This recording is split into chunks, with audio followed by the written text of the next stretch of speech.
रोजी बहन ने शरीर छोड़ा था, उसका दिव्य संदेश है।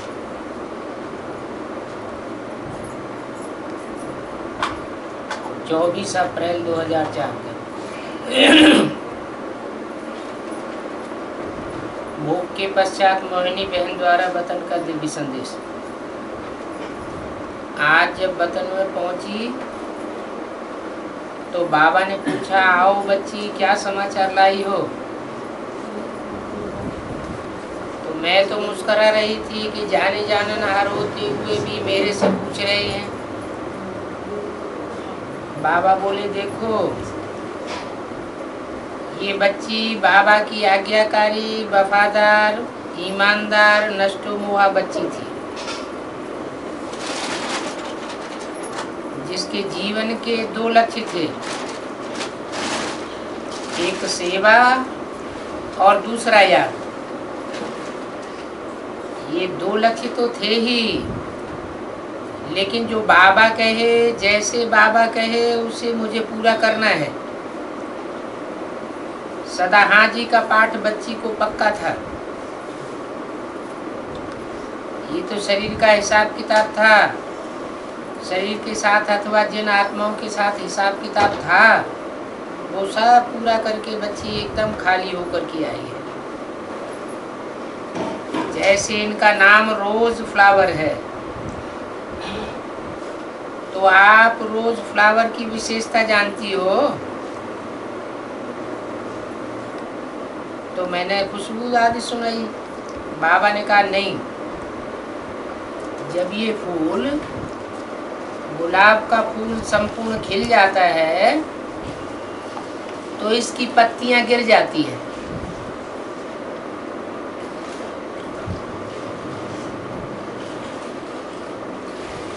पत्तियां गिर जाती हैं, सूख के मुरझाता नहीं है, ढीली हो जाती है। दूसरे फूल मुरझाते हैं लेकिन पत्तियां गिरती रहती हैं। ये रोज फ्लावर में विशेषता है, जब फूल खिल जाएगा तो उसकी पत्तियां अपने आप झड़ जाएंगी। इस बच्ची की विशेषता रही कि सबके साथ आते, पार्ट बजाते हुए कहीं भी किसी भी आत्मा के साथ उसका लगाव झुकाव नहीं था।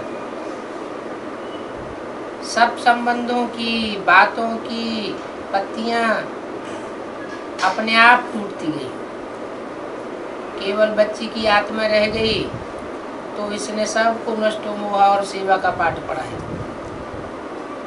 जितनी प्यारी बच्ची थी उतनी ही प्यारी बन गई। ये तो बाबा के पास पहले ही पहुंच गई थी, लेकिन साइंस की दुनिया से, मशीनों से चलाते रहे, क्योंकि बाबा अपने लाडले समर्पित आज्ञाकारी बच्चों को दुखी नहीं देख सकता। शरीर का बल कुछ भी हो, व्याधि उपाधि हो, पर बच्ची तो बाबा के पास थी। इस बच्ची को तो बहुत बड़ी सेवा करनी है। कहाँ करनी है? कौन सी बच्ची की बात हो रही है? रोजी बच्चे की बात हो रही है। तमिलनाडु और केरला की इंचार्ज, उन्होंने शरीर छोड़ा था, तो उनके शरीर छोड़ने के बाद ये संदेश दिया है मोहिनी बहन ने।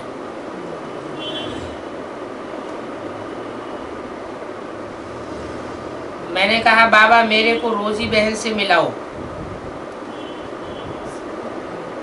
तो बाबा मुझे लेके गया। एक बहुत सुंदर सजी हुई चारपाई थी,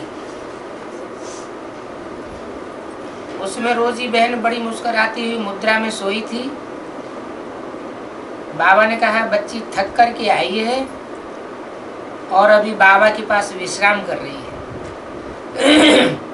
मैंने कहा, बाबा मैं मिलकर ही जाऊंगी। तो बाबा ने उसके माथे पर हाथ फेर करके कहा, रोजी बच्ची। तो उन्होंने आँख खोली, बड़े प्यार से बाबा को देखा और मुस्कुराई। बाबा बोले, देखो कौन आया है।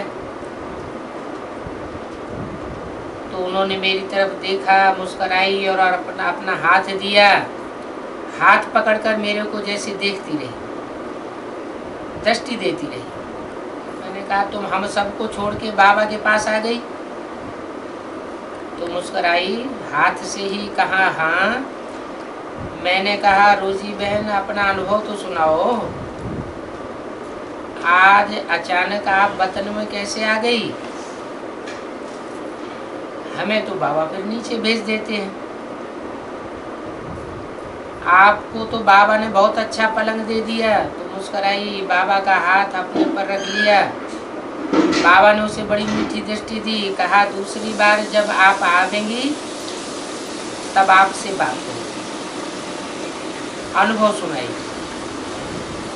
लेकिन बड़ा चमकता हुआ मुस्कुराता हुआ चेहरा था। बड़े प्यार से देख मुस्कुराते हुए गर्दन हिलाई और जैसे एक ओम शांति की स्थिति होती है ना, ऐसी प्यार भरी स्थिति में बाबा की गोद में समा गई। हमने कहा बाबा इनके लिए हमने ब्रह्मा भोजन लाया है, इन्हें खिलाओ तो। बाबा ने कहा ब्रह्मा भोजन खाएगी बच्ची? बाबा ने इतना सा मीठा मुंह के मुख में डाला। मैंने कहा आपको सबने बहुत याद प्यार दिया है।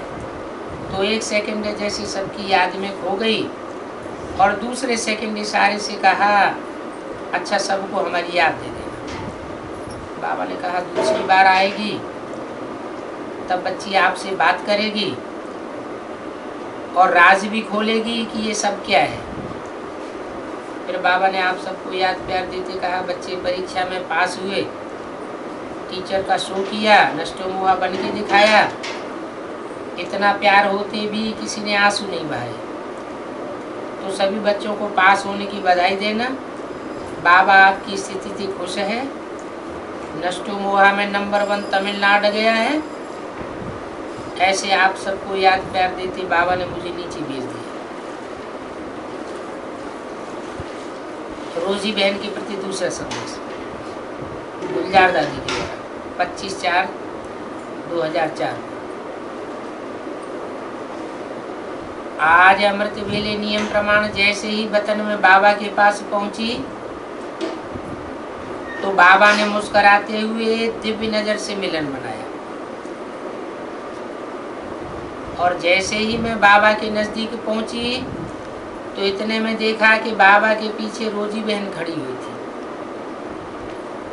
जैसे कोई पीछे छुपा हुआ होता है फिर अचानक आगे निकलता है, इसी रीति जैसे मैं सामने पहुंची तो रोजी बहन बाबा के पीछे से निकल साथ में आ गई।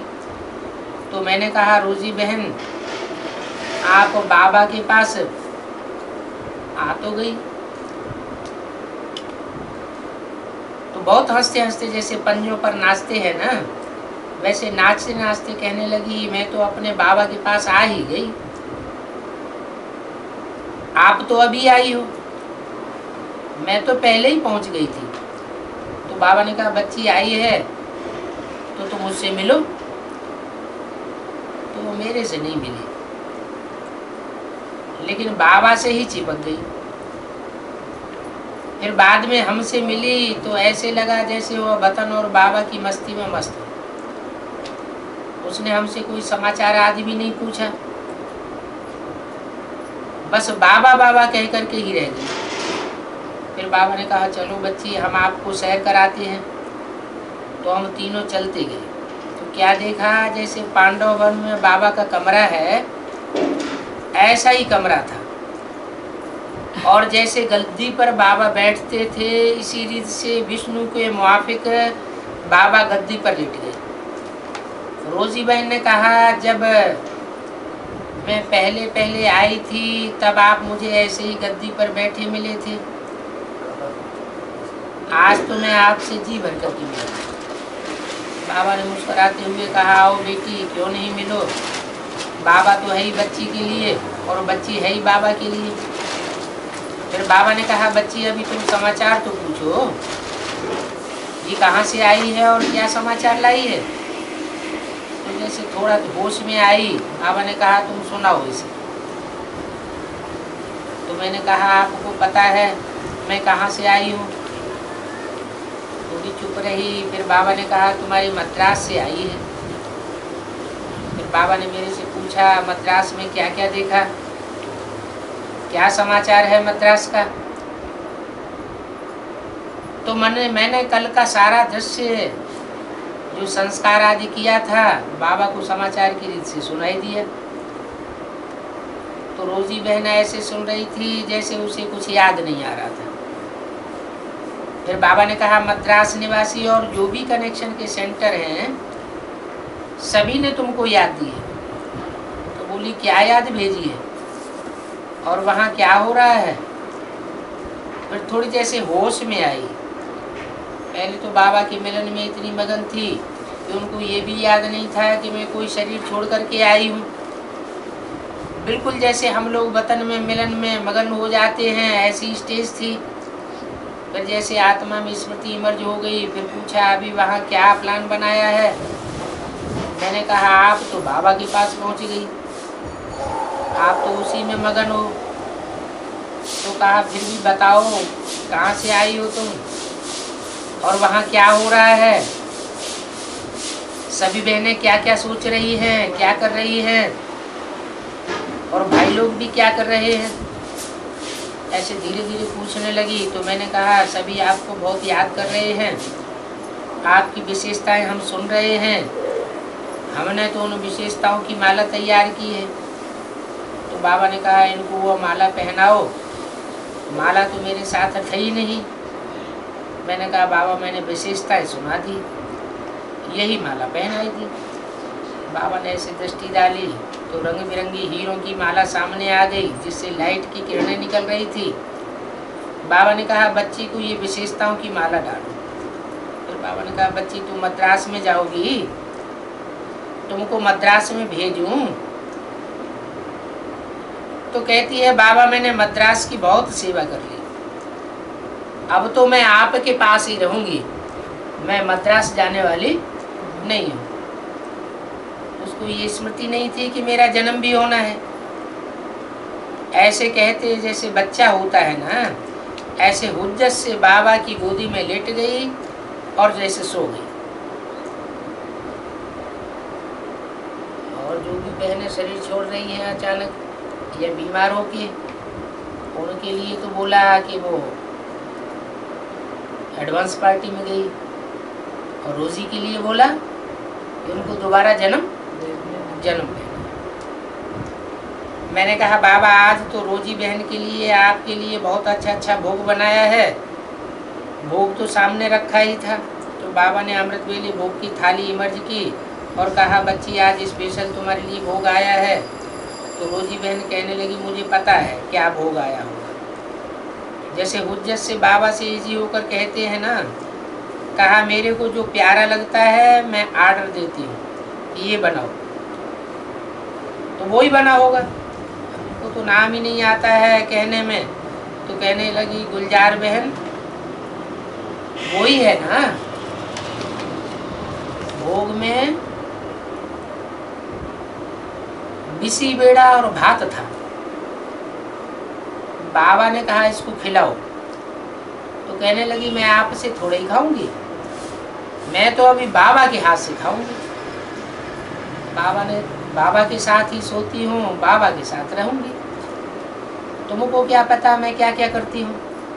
फिर बाबा ने उसको भोग खिलाया। फिर हमने उसको खिलाया। थोड़े टाइम के बाद रोजी बहन मर्ज हो गई और बाबा और हम दोनों ही रह गए।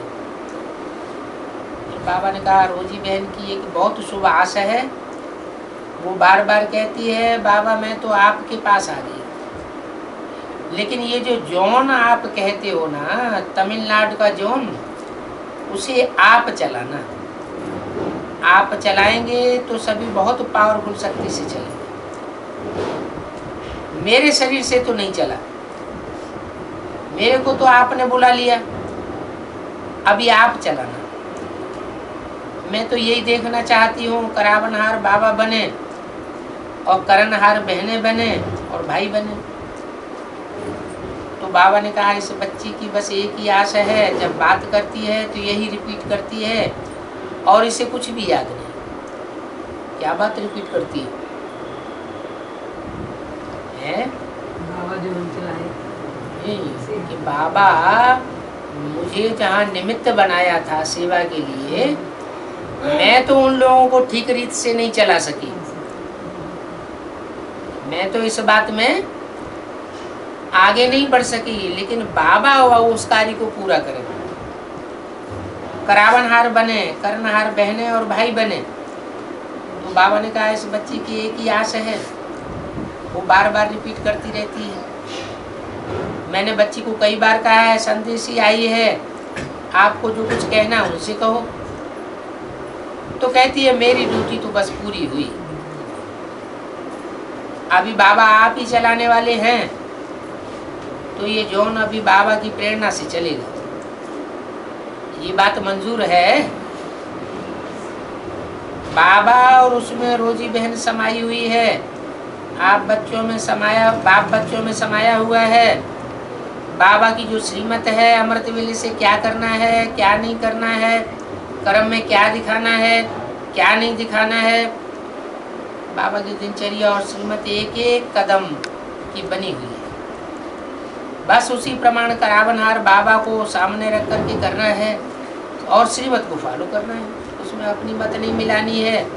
तो बाबा ने कहा सभी बच्चों को कहना कि कोई भी बात में 2 मत और 3 मत हो तो ब्रह्मा बाबा का सैंपल सामने लाना। बाबा ने ऐसे समय पर क्या किया, बस उसी श्रीमत पर फैसला करना। फिर बाबा ने सभी को दृष्टि द्वारा दुआओं की सौगात दी और 3 शब्द वरदान में दिए कि मिटाना है, भुलाना है और मिलाना है। कोई भी बात में मुझ हो तो ये 3 शब्द याद करके स्वयं को परिवर्तन करना। तो ये सौगात सभी संभाल करके रखना। अच्छा, सभी को बहुत बहुत याद किया। दूसरा भी संदेश आया 6 मई को सदगुरुवार के दिन रोजी बहन के प्रति भोग लगा तथा वतन से प्राप्त दिव्य संदेश मोहिनी बहन के द्वारा आया। आज हमेशा की तरह आप सबका याद प्यार लेते विशेष रोजी बहन के प्रति खास वतन में जाना हुआ। तो जब वतन में पहुंची तो बाबा बहुत ही स्नेह से, जैसे प्यार का सागर, इतने प्यार से दृष्टि देते हुए महावाक्य उच्चारे कि बच्ची बेहद की सेवा का पाठ बजा के पहुंच गई। मैंने कहा जी बाबा। फिर बाबा ने कहा समय के प्रमाण सेवा में मेहनत कम है लेकिन सफलता अधिक, और अभी बच्चे अनुभव भी कर रहे हैं। बाबा ने कहा देखो, बोरीवली में इतना सुंदर संगठन हुआ, बम्बई में कितना संगठन सुंदर हुआ, प्रोग्राम हुआ और चारों तरफ अच्छी आवाज़ भी पहुंची। बच्चों ने प्लानिंग करके प्रोग्राम बनाया, इसलिए सफलता अच्छी मिली। तो बाबा ने कहा देखो, समय के अनुसार सेवा भी वृद्धि को पा रही है और अभी प्रकृति के ये 5 तत्व बीच बीच में अपना जलवा दिखाते रहते हैं। और उधर एडवांस पार्टी भी बहुत पावरफुल होती जा रही है, क्योंकि और जगह ब्रह्मा कुमारियों के जो बड़े बड़े प्रोग्राम्स होते हैं उनमें तो एडवांस पार्टी वाले जाके कोई खास सेवा नहीं करते हैं, लेकिन वहाँ उन्होंने 50,000 पेपर्स छपा लिए और प्रोग्राम के अंदर ही बांटना शुरू कर दिए। अंदर हाल में ही अंदर भी बांटे और बाहर भी बांटे। और उन लोगों ने पुलिस से कुछ एडवांस पार्टी की माताओं को पकड़ करके हवालात में भी बंद करवा दिया। तो दोपहर से लेकर के और रात के 12 बजे तक उनको वहाँ रखा, फिर बाद में 12 बजे छोड़ दिया। तो समझ गए, ये इनका आपसी झगड़ा है कि कोई खास ऐसी बात नहीं है जिससे ये कोई डिस्टरबेंस करने वाले हों, कोई ज्ञान की बातें हैं जिनका झगड़ा है। तो बताया ये प्रकृति के 5 तत्व भी अपना जलवा दिखाते हैं और उधर एडवांस पार्टी भी पावरफुल होती जा रही है, क्योंकि उनको तो राज्य लेना है ना।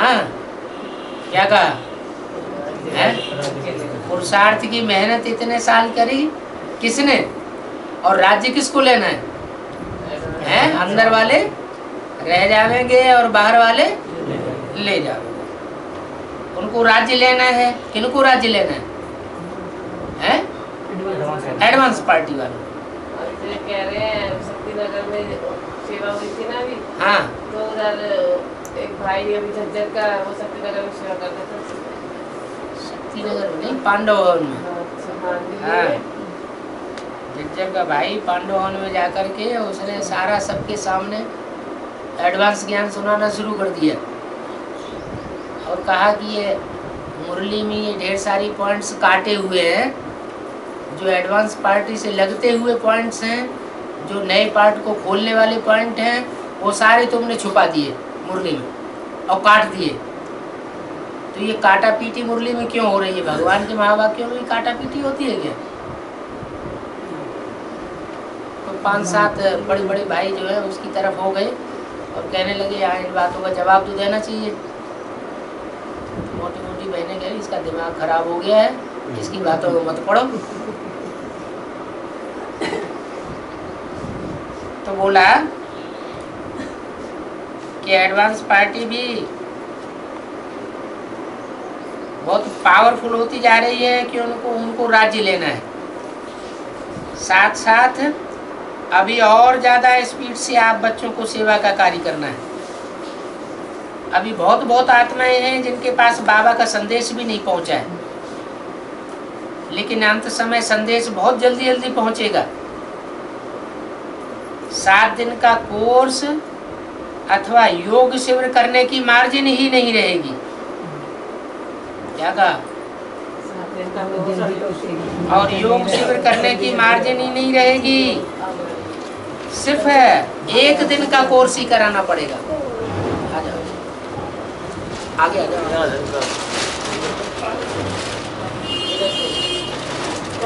नहीं मिलेगा, लेकिन बच्चों के अंदर कोर्स कराने का फोर्स होना चाहिए। 7 दिन का कोर्स भले न कराएं, लेकिन वाचा में और दृष्टि में वाइब्रेशन में इतना फोर्स हो कि 1 दिन का कोर्स ही 7 दिन के कोर्स के बराबर हो जाए, जो उनको 1 ही दिन में ज्ञान भी दे देवे और बाबा के साथ उनका संबंध जुटा करके शांति का सर्व संबंध का अनुभव भी करा सके। तो अभी बच्चे इसका प्लान करें और अभी से प्रैक्टिस करना शुरू करें।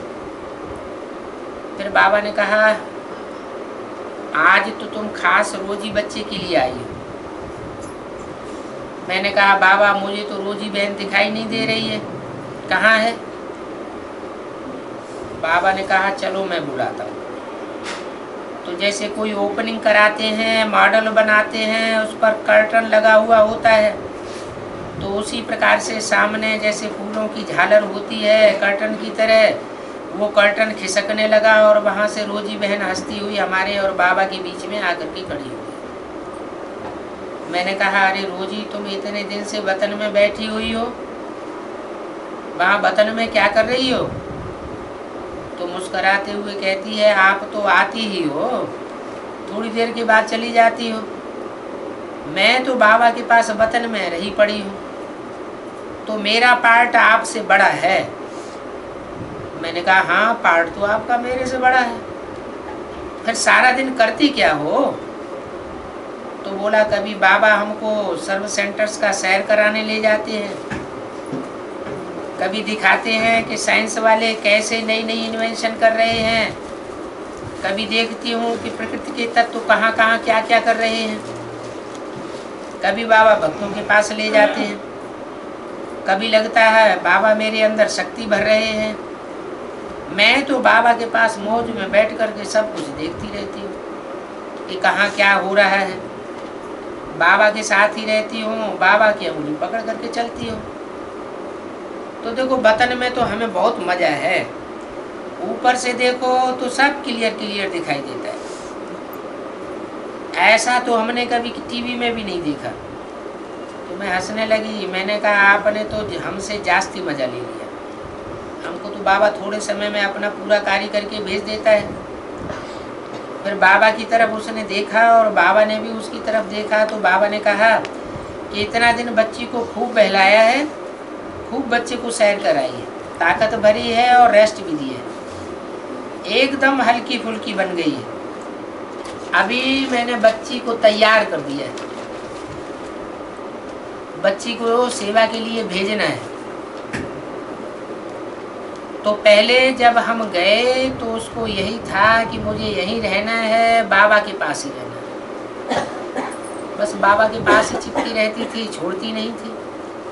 लेकिन आज जब हम गए तो ये बात में फ़र्क देखा।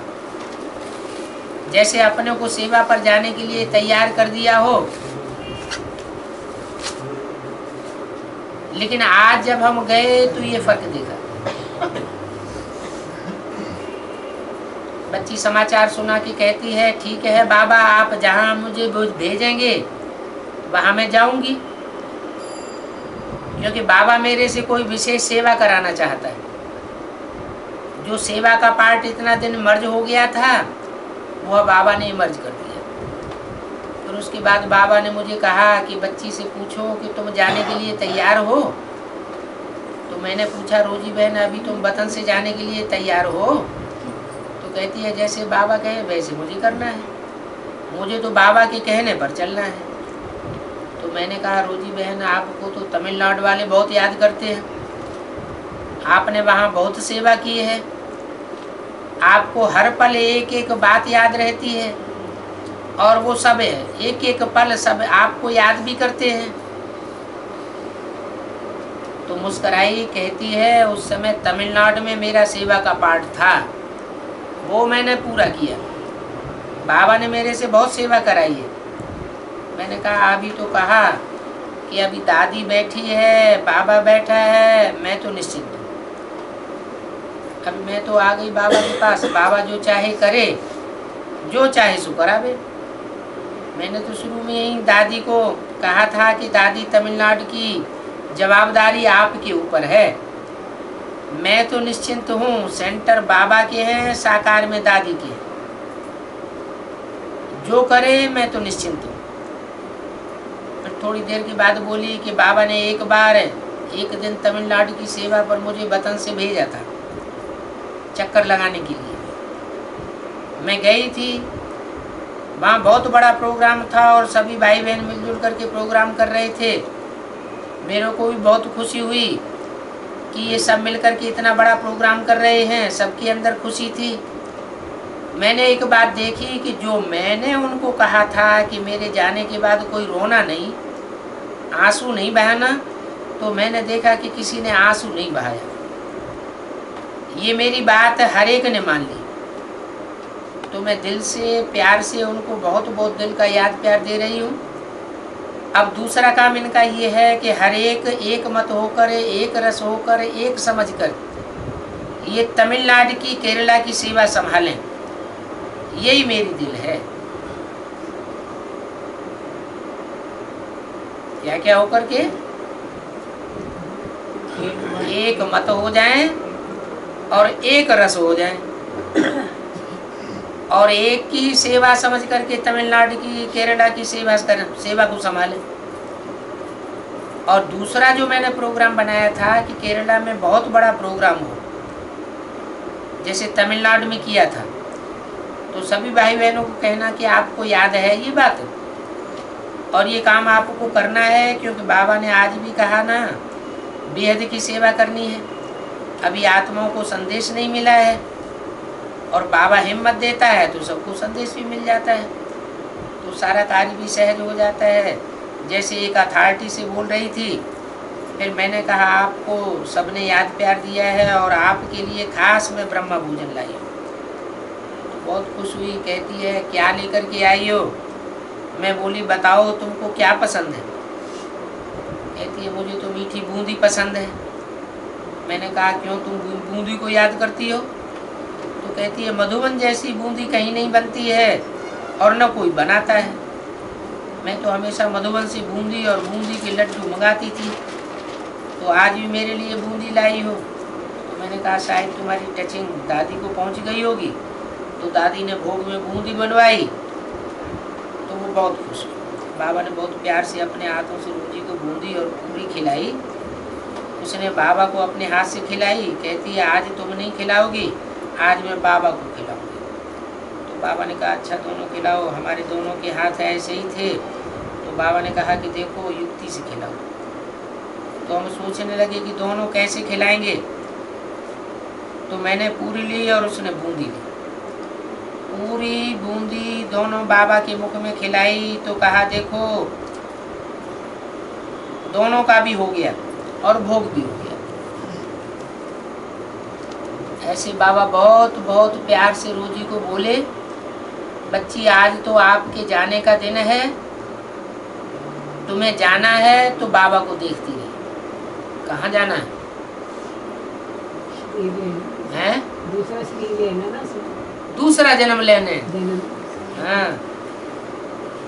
तो बाबा ने क्या किया, उसको बहुत अच्छी तरह से सफेद सफेद सजाया।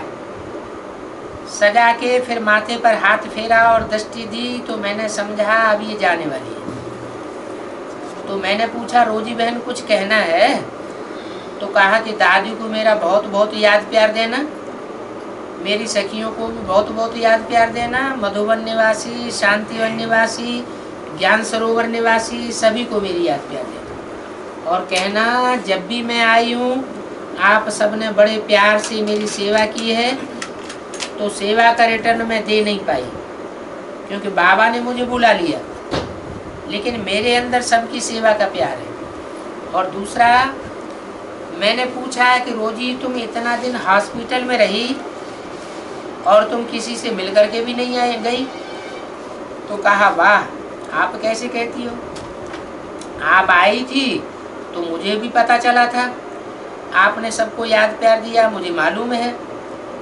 तो 1 मिनट के लिए बाबा ने उसको भेजा था, मुझे भी महसूस आई थी कि ये मुझे देख रही है और सबका याद प्यार स्वीकार कर रही है। तो कहा कि देखो मैं तो बाबा की थी और मैंने पहले से ही सारी तैयारी कर ली थी और बाबा मेरे को कोई तकलीफ देना नहीं चाहता था, इसलिए अपनी गोद में बुला लिया था। तो मैं वहाँ होते हुए भी जो कुछ भी हो रहा था मैं सब साक्षी होकर के देख रही थी। तो बाबा ने एक बार मेरे को कहा कि बच्ची जाएगी, सब तेरे को याद कर रहे हैं। तो मैंने एक बार इन सबको देखा और दूसरी बार अपने को देखा।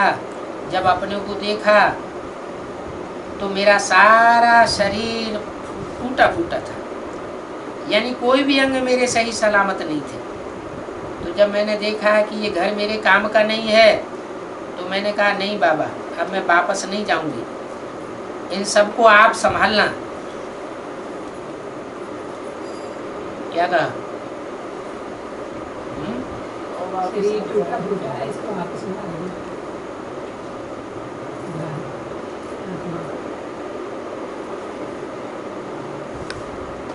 आत्माएं शरीर छोड़ती जा रही है बेसिक में, तो शरीर छोड़ करके वो कैसे जन्म लेती है?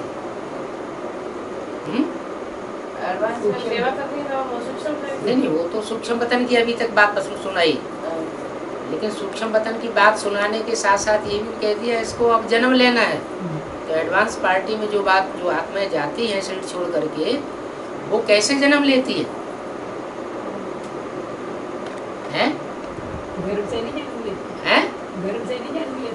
घर से कहाँ जन्म लेती है? तो दिव्य जन्म लेती है, इसी में प्रवेश करती है और प्रवेश करके अपना पार्ट बजाती है। तो बताया जब अपने को मैंने देखा तो मेरा सारा घर माना सारा शरीर टूटा फूटा था। क्या रोजी बहन को जिस शरीर में प्रवेश करना था वो सारा शरीर लुंजुम पुंजुम भज गोविंदम, टूटा फूटा शरीर। एडवांस की बुजुर्ग आत्मा आई, कोई एडवांस कोई पहले की शरीर छोड़ी हुई आत्मा आई होगी और वो जन्म ले चुकी होगी, उसका सारा शरीर टूटा फूटा होगा लेकिन ज्ञान में बहुत तीखी होगी। यानी कोई भी अंग मेरे सही सलामत नहीं थे, कोई भी अंग जिस शरीर के द्वारा मुझे काम करना था वो कोई भी शरीर सही सलामत नहीं थे। तो जब मैंने देखा कि ये घर मेरे काम का नहीं है तो मैंने कहा नहीं बाबा अब मैं वापस नहीं जाऊंगी, इन सबको आप संभालना। क्या इस शरीर को, इस शरीर रूपी घर को, जो लुंजुम पुंजुम शरीर मुझे मिल रहा है, इसको आप संभालना। क्यों भाई? है रोटी तो अच्छी खासी मोटी ताजी थी, उनको ऐसा लुंजुम पुंजुम शरीर क्यों मिला? हिसाब किताब होगा। क्या हिसाब किताब ऐसा बन जाता है ब्राह्मण बनने के बाद? है उस आत्मा का होगा जिसके साथ जिस आत्मा का पार्ट निभाना है, उसके सब प्रवेश किया उसी में होगा उसका हिसाब किताब। वो ब्रह्मा कुमारियों को बेंत लेके कमरा बंद करके खूब पिटाई करती थी। हाँ, जैसा हिसाब किताब बनाया होगा वहाँ पे, यहाँ पूरा नहीं करना पड़ेगा।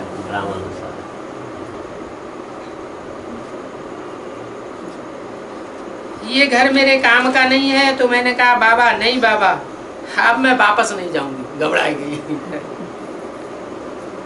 इन सबको आप संभालना, अब तो मैं आपके पास आऊंगी। तो बस ये संकल्प किया और बाबा के पास आ गई। ना मुझे कोई दुख की महसूस था, ना मुझे कोई सुख की महसूस था। मैं शांति से बाबा की गोद में थी। मेरे को ना कोई याद था, ना कोई बात थी, बस बाबा और बाबा की गोदी, ये मेरी अंतिम स्थिति। फिर बाबा ने कहा देखो अब बच्ची तुम्हें जाना है। क्या?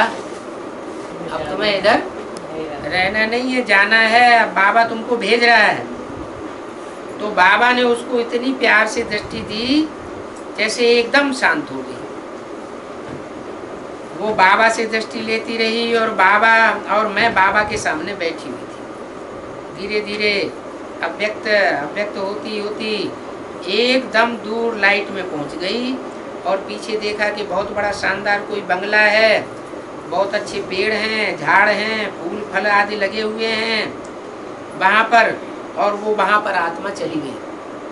क्या? स्थूल घर और चैतन्य घर उसका दिखा दिया और वहाँ वो चली गई। लेकिन जिस समय जा रही थी उस समय ऐसा पावरफुल था, ऐसी शांति थी। तो बाबा ने कहा बच्ची गई बेहद सेवा पर।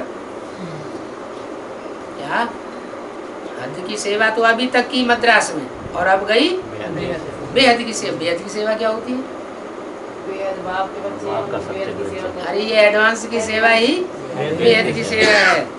कोई एडवांस पार्टी की आत्मा के शरीर में प्रवेश करेगी तो बेहद की सेवा करेगी ना। धीरे धीरे अव्यक्त होती होती एकदम दूर लाइट में पहुंच गई और पीछे देखा कि बहुत बड़ा शानदार कोई बंगला है, बहुत अच्छे पेड़ झाड़ हैं, फूल हैं, फल आदि लगे हुए हैं। वहाँ पर वो आत्मा चली गई। लेकिन जिस समय जा रही थी उस समय ऐसा पावरफुल था, ऐसी शांति थी। तो बाबा ने कहा बच्ची गई बेहद सेवा पर। जैसे इसके सेवा के संस्कार थे वैसे ही बहुत बड़ी सेवा पर गई है। क्योंकि हर आत्मा की अपनी विशेषता है। इसके अंदर दृढ़ता का संकल्प करने की हिम्मत और विशाल बुद्धि थी, इसलिए विशेष सेवा पर इस बच्ची को बाबा ने भेजा है। ऐसा कहते बाबा ने सबको याद प्यार दी और मैं साकार वतन में आ गई। अच्छा, गोविंद पूरा शरीर से हैं? उसे उठा के बैठाना पड़ता हो, अपने आप उठ के बैठ भी नहीं सकती, खड़ी भी नहीं हो सकती, चल भी नहीं सकती, हाथ पांव भी नहीं हिला सकती। लेकिन बहुत तीखी है इतनी।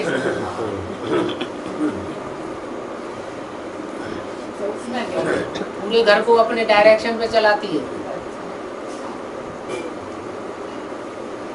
डांटती है। सब लोग सोते रहते हैं अमृत वेले, अभी अंतिम समय है, ये सोने का समय है। वो आत्मा आ गई तो अब और पावरफुल हो जाएगी।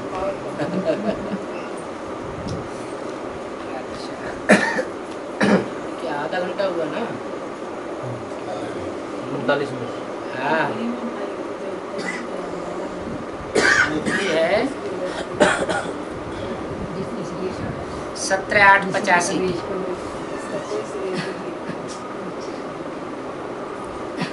रिकॉर्ड चला है, छोड़ भी दे आकाश सिंहासन।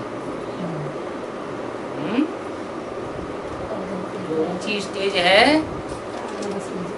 उस आकाश सिंहासन को, परमधामी स्टेज को छोड़ दे और इस धरती की दुनिया को देखने के लिए आ जा। भक्त भगवान को अर्थात बाप को बुलाते हैं। क्यों बुलाते हैं? क्योंकि इस दुनिया में बहुत दुख है, तो भगवान को निमंत्रण देते हैं, आकर के इस दुनिया में देखो तो कितना दुख बढ़ रहा है।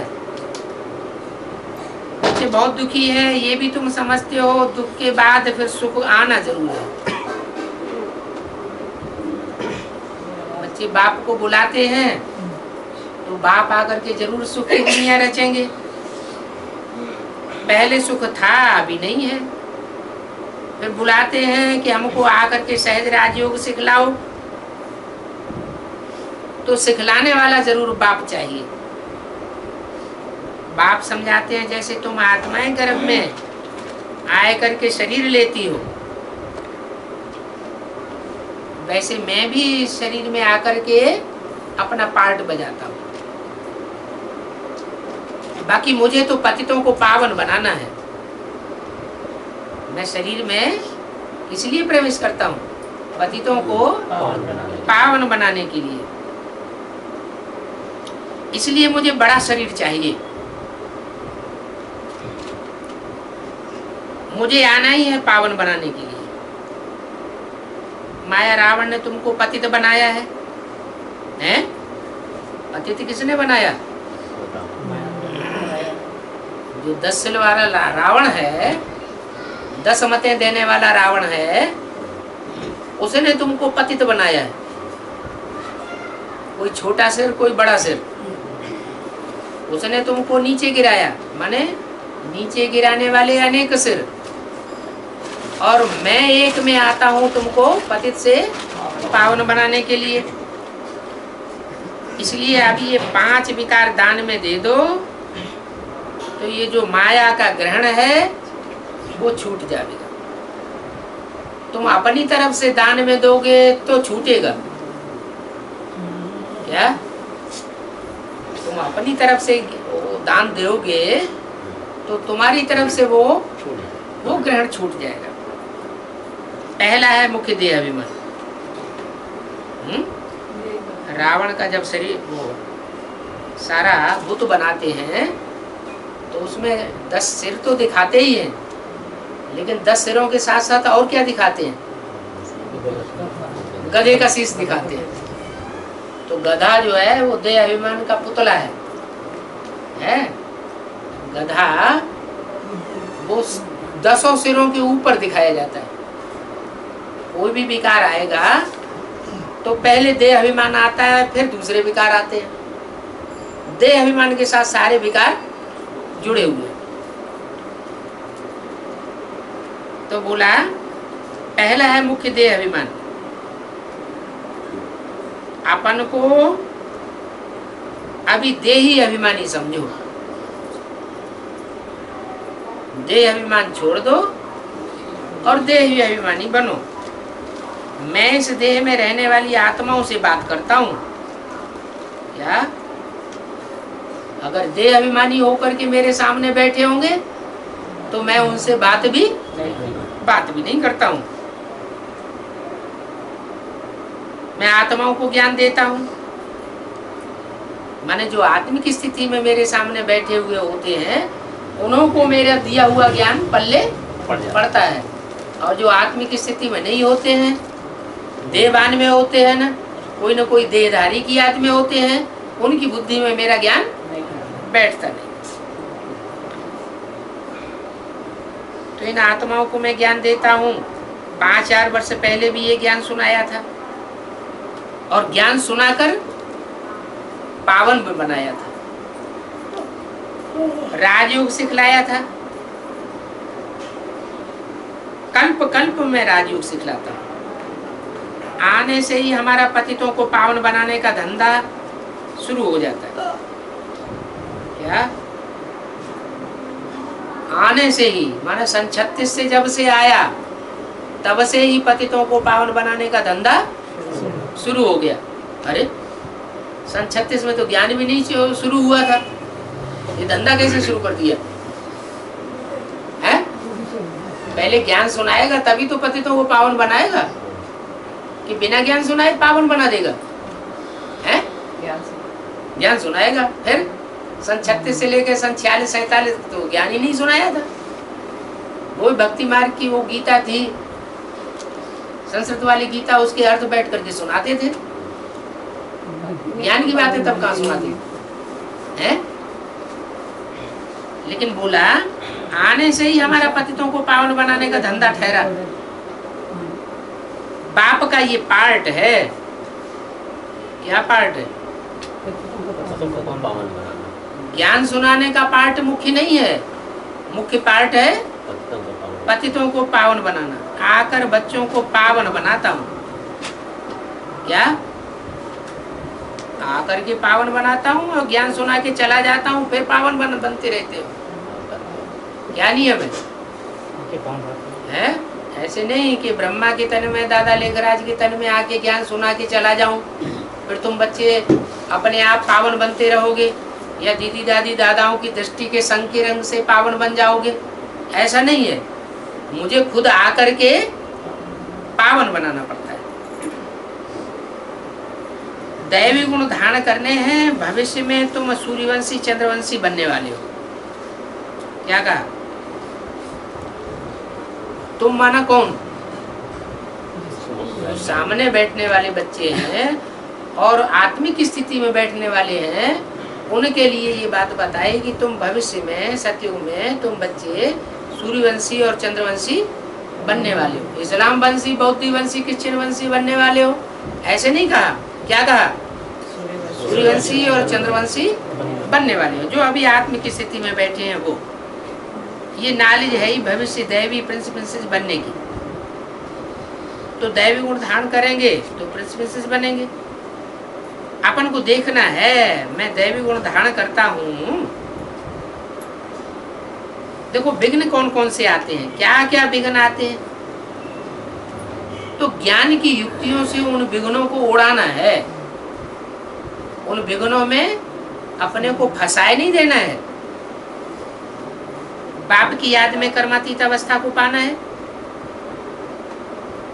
कांटा जो भी आए उनको हटाते जाना है।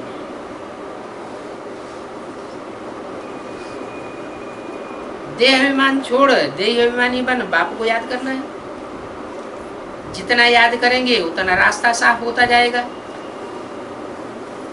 गृहस्थ में रह करके कमल फूल समान पवित्र बनना है। क्या क्या बताया? क्या कोई कुमार बैठे हैं? हैं? कुमार तो बैठे हैं। बाबा ने क्या बोला? गृहस्थ में रहते कमल फूल समान पवित्र रहना है। तो अब क्या करोगे? गृहस्थ में रहोगे या नहीं रहोगे? गृहस्थ में रहेंगे। हैं?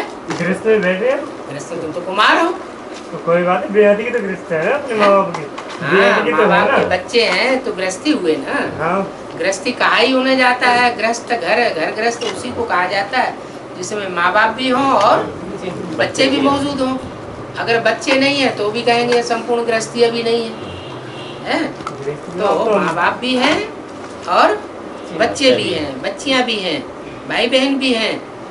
तो बताया घर गृहस्थ में कमल फूल समान पवित्र रहना है, विकार में नहीं जाना है। जैसे अभी क्लास चल रहा था तो बोला बाप बच्ची को नहीं छोड़ता, भाई बहन को नहीं छोड़ता, मामा भांजी को नहीं छोड़ता। ऐसी ऐसी ये दुनिया हो गई है। ऐसे घर घर जो गृहस्थ है वो विकृत बन गया है। तो बाबा क्या कहते हैं? भले गृहस्थी में दुनिया में कैसा भी जंजाल चल रहा है, लेकिन हमको ज्ञान की दृष्टि से कैसे चलना है? जैसे कमल फूल होता है, कीचड़ में कमल फूल न्यारा रहता है, ऐसे हमको न्यारे होकर के चलना है। विकार में किसी हालत में नहीं जाना है। मूल बात है ये विकार की। विकार में जाना बंद करना है। बल कितने भी विघ्न आ जाएं, पवित्र जरूर बनना है। जास्ती विघ्न किनके ऊपर आते हैं? हैं? माता माताएं अपनी बात जल्दी पकड़ लेती हैं। जास्ती विघ्न पवित्रता के लिए माताओं के ऊपर आते हैं। अरे तो दुनियावी माताएं होंगी, उनके ऊपर आते होंगे। जो ज्ञान में चलने वाली माताएं उनके ऊपर थोड़ा ही आते होंगे। उनके ऊपर ही आते हैं, दुनियावी माताएं उनको तो ज्ञान ही नहीं मिला है, उनकी तो पवित्रता अपवित्रता की बात ही नहीं। लेकिन जो ज्ञान में आ जाती हैं, और उनके पति अगर ज्ञान में नहीं चलते हैं तो उनके ऊपर विघ्न तो आएंगे। चलो, जिनके पति ज्ञान में नहीं चलते हैं वो तो एक बात अलग होगी, लेकिन जिनके पति ज्ञान में चलते हैं उनको भी बाबा ने बोल दिया सब पुरुष दुर्योधन दुशासन। एकांत पाके वार करने से चूकते नहीं हैं। तो जो ज्ञान में चलते हैं वो भी अपनी करनी से नहीं चूकते। तो माताओं के ऊपर सबसे ज्यादा विघ्न विकारों का आता है, चाहे वो ज्ञान में चलने वाली हो उनके पति और चाहे ज्ञान में न चलने वाली। जास्ती विघ्न स्त्रियों पर आते हैं। वो चाहती हैं हम पवित्र बने। क्या कहा? स्त्रियां ही क्यों चाहती हैं? उनकी इच्छा क्यों होती है कि हम पवित्र बने? जो पुरुष है वो नहीं चाहते कि हम पवित्र बने। माता की जय करवाइए, हैं?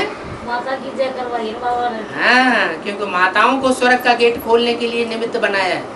माताएं जो हैं वो ऐसे नहीं कहा कि सब माताएं जो हैं वो पूतना और सूपन खाएं होती हैं। कोई कोई होती हैं जो ज्यादा विकार के बगैर रह नहीं सकती, लेकिन ज्यादातर माताएं ऐसी होती हैं जो विकार को छोड़ देना चाहती हैं। तो वो चाहती हैं हम पवित्र बने, कृष्णपुरी में जाना चाहती हैं। कृष्ण जयंती पर बहुत प्रेम से कृष्ण को झुलाती हैं, पूजा करती हैं, व्रत आदि रखती हैं। वो तो है 7 दिन का व्रत नियम। क्या जो भक्ति मार्ग में करते हैं वो है सिर्फ 7 दिन का व्रत नियम। बाप कहते हैं अभी तुम ये हमेशा के लिए व्रत रखो कि कभी भी हम विकार में नहीं जाएंगे। तो माताओं के हाथ में है क्या विकार में जाना या नहीं जाना? जो बांधेली माता है उनके हाथ की बात तो है नहीं, नहीं है, है? बाबा सर्वशक्तिवान है, साथ तो है। साथ तो है, लेकिन वो युक्ति बताता है कि तुम तो मन बुद्धि आत्मा हो, तुम शरीर रूपी डब्बा थोड़े ही हो। अगर मन बुद्धि आत्मा तुम्हारी विकारों में जाने के लिए इच्छाएं नहीं होती है तो तुम पवित्र हो। अगर मन बुद्धि डोल जाती है तब कहेंगे तुम अपवित्र हो, तो तुम्हारा पाप बनेगा, है? तो तुम स्वर्ग के गेट खोलने काबिल नहीं बन सकोगे। तो बोला बाप कहते हैं अभी तुम ये व्रत रखो कि हम कभी भी विकार में नहीं जाएंगे। जब तक जीना है पवित्रता का व्रत रखना है। क्या कहा? जब तक ये देह अभिमान चल रहा है तब तक ये पक्का व्रत रखना है। देह अभिमान में जब तक हम जी रहे हैं तब तक ये पक्का रखना है कि कर्मेंद्रियों से विकार में जाना नहीं। तुम जानते हो इस दुनिया में हमारा ये अंतिम जन्म है। न सिर्फ हमारा बल्कि सारी दुनिया का ये अंतिम जन्म है। हठ योगी सन्यासी कोई इस विचार से पवित्र नहीं बनते। किस विचार से? ये हमारा ये अंतिम जन्म है। ये नहीं समझते हैं कि ये अंतिम जन्म है। तुम तो समझते हो जब हम पवित्र बना और पवित्र दुनिया में हम जाना है, दूसरा जन्म हमारा पवित्र दुनिया में होगा, तो इसमें मेहनत है। एक ही जन्म में ये मेहनत पूरी करनी है। साथ में रहते हुए परंतु विकार में न जाना, ये दोनों को व्रत रखना है। अबलाओं पर कितने अत्याचार होते हैं, वो ही पुकारती है। पुरुष कब पुकारते नहीं है, हे प्रभु लाज रखो, नगर होने से हमें बचाओ, क्यों नहीं पुकारते हैं?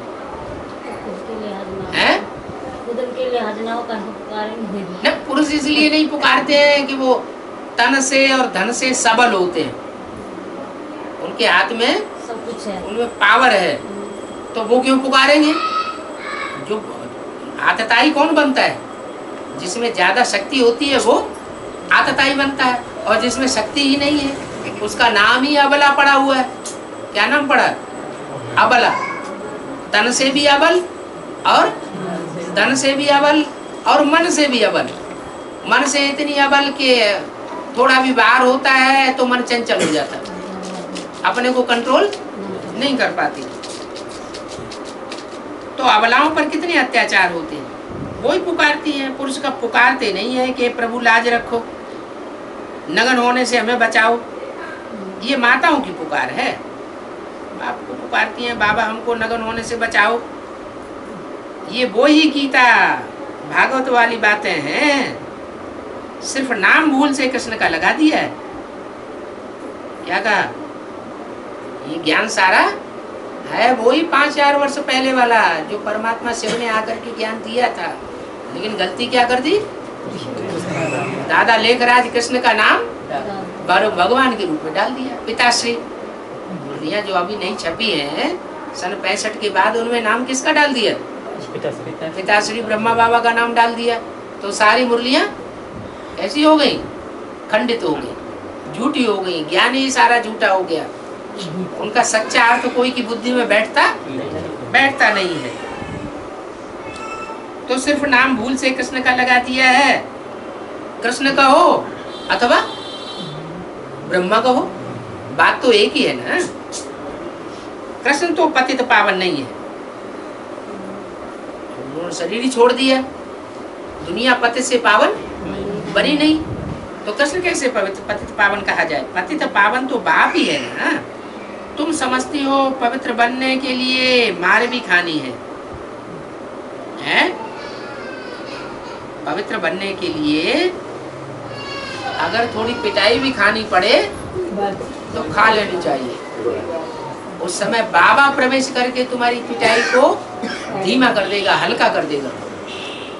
तुम्हें महसूस ही नहीं होगा कि हमारी जैसे पिटाई हुई या नहीं हुई। कल पहले भी ऐसे हुआ था, सो फिर अब फिर से हो रहा है। एक द्रौपदी की बात नहीं है, तुम देखो कितनी द्रौपदियां हो। क्या नाम पड़ा? द्रौपदी।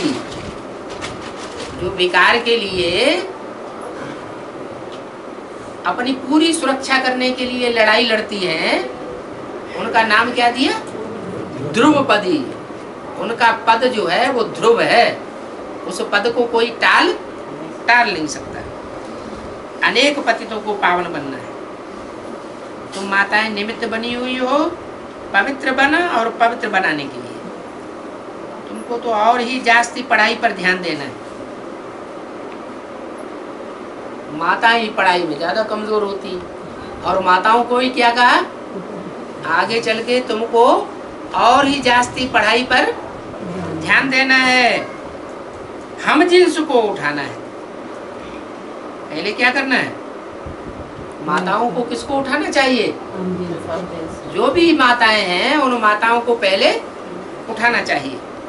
सन्यासियों का है निवृत्ति मार्ग और तुम्हारा है प्रवृत्ति मार्ग। ग्रस्त व्यवहार में रह करके पवित्र बनना है। घर ग्रस्त को छोड़ करके भाग खड़े होने की बात नहीं है। और उसके लिए पढ़ना है और ज्ञान दूसरों को पढ़ाना है, जिससे ऊंच पद हो जाए। पढ़ाई तो बहुत सहज है, समझाना है। भारत जो हीरे जैसा था, लक्ष्मी नारायण का राज्य था, ऐसा था हर भारत हीरे की तरह, उसमें चमक थी। हीरे की तरह चमक मारने वाला था ज्ञान की, और वो अब भारत कौड़ी जैसा बन चुका है। लक्ष्मी नारायण का पहले राज्य था, अभी ये भारत इतना ज्यादा गिरा क्यों है? जो इतना ऊंचा था वो इतना नीचा क्यों गिरा है? क्योंकि माताओं की दुर्गति हुई है, तो भारत भी नीचे गिरा है। हम आपको बेहद की हिस्ट्री ज्योग्राफी बताते हैं। फिर स्वर्ग कैसे होगा? मनुष्यों को तो इन बातों का ख्याल भी नहीं है। तुम जानते हो लक्ष्मी नारायण जो पूज्य थे वही फिर पुजारी बनते हैं। आप ही पूजित है और आप ही पुजारी बनते हैं। ये परमात्मा के लिए बातें नहीं है कि परमात्मा पूज्य बनता है और पुजारी बनता है। ये किसको पता नहीं है। लक्ष्मी नारायण ही पूज्य थे, अब पुजारी तमो प्रधान बने हैं। पूज्य थे, जरूर पुनर्जन्म लिया होगा। सतो प्रधान पूज्य थे, अब तमो प्रधान पुजारी बन गए। वही लक्ष्मी नारायण 84 जन्म लेते लेते पतित बने। ये किसकी बुद्धि में बैठता ही नहीं है। क्या कोई भक्ति मार्ग वाले को समझाओ कि लक्ष्मी नारायण जिनके इतने भव्य मंदिर बड़े बड़े बने हुए हैं, वो अभी पतित बन गए हैं जन्म लेते लेते, तो कोई बात इस बात को मानेगा नहीं। वो समझते हैं लक्ष्मी नारायण तो भगवान भगवती थे। बाप कहते हैं साकार कभी भगवान भगवती नहीं होता। भगवान तो भगवती के साथ होता है, भगवान तो अकेला होता है, गॉडफादर एक होता है। अच्छा, वो भी भगवती भगवान, सीताराम भी भगवती भगवान, तो सारे ही क्या हुए? सारे ही फिर भगवती भगवान हो गए। फिर तो परमात्मा सर्वव्यापी हो जाएगा। अच्छा,